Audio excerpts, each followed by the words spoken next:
Bundan bitta oldingi video darsimizda miokard infarkt haqida, uni tashxislash, birinchi yordam va davolash haqida gaplashib o'tgan edik, lekin dorilarni qancha dozada berishimiz haqida gaplashmagandik.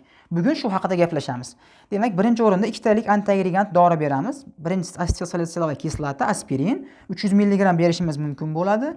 Clopidogrel 300 dan 600 mg gacha. Bu ikkala dorini bemorga chaynatib ichkizishimiz kerak bo'ladi, chunki tezroq ta'sirini boshlash kerak. Keyingisi geparin 5000 единицagacha teri ostiga qilishimiz mumkin. Kilogrammiga 70-100 единицаdan hisoblagan holatda.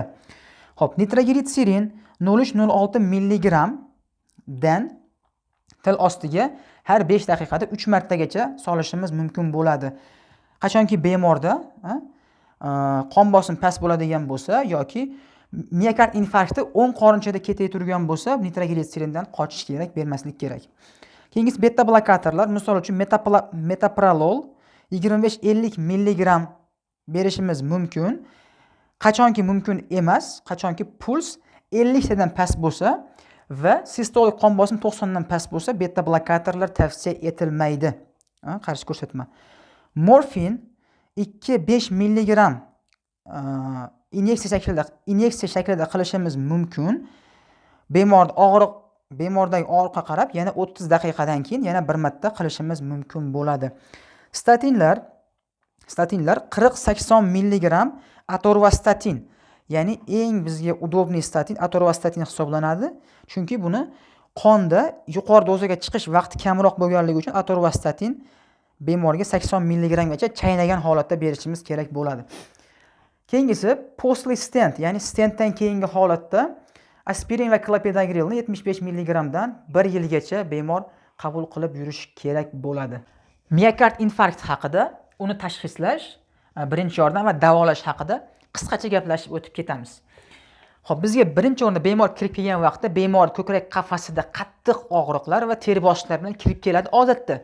Lekin navbatdan tashqari holatlarda bemor shunchaki oddiy insondaqa yurib, hech qanaqa og'riqlarsiz ham kirib kelishligi mumkin. Birinchi qiladigan ishimiz elektrokardiogramma.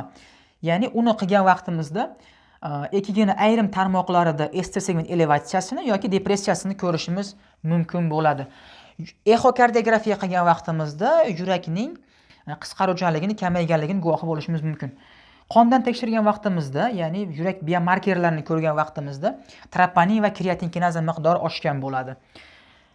Birinchi yordamga keladigan bo'lsak, birinchi yordamda tromb kattalashib ketishligini va tarqalib ketishligini oldini olish maqsadida asetilsalicilova kislota, ya'ni aspirin buyuramiz bemorga, clopidogrel va geparin buyuramiz.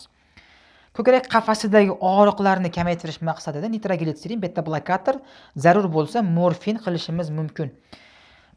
Aterosklerotik plak kattalashib ketishligini va tarqalib ketishligini oldini olish maqsadida statinlar buyuramiz bemorga. Bu birinchi yordam. Endi bemorda miokard infarkti boshlanganiga 90 minut bo'lmadi hali. 90 minutgacha bo'lgan vaqtda biz uni 90 minutgacha bo'lgan vaqtda va koronar qon tomirlarining 3 tadan kam miqdorda tiqilish bo'lgan vaqtda biz uni to'g'ridan to'g'ri stentlash amaliyotini qilishimiz kerak bo'ladi. Agar stentlash amaliyoti u joyda yo'q bo'ladigan bo'lsa, biz uni o'sha joyga yetkazib borgungacha bo'lgan vaqtda to'qima plazminogen aktivatorlarini, streptokinaza yoki altiplazalarni qilib turishimiz mumkin bo'ladi. Lekin mana shu stentlash amaliyotiga yetib borguncha. Endi agar koronar qon tomirlarining 3 tadan ko'p miqdorida tiqilish bo'ladigan bo'lsa, ya'ni tromb bo'ladigan bo'lsa, biz uni to'g'ridan to'g'ri aorta koronar shuntlash amaliyotiga buyurishimiz kerak bo'ladi.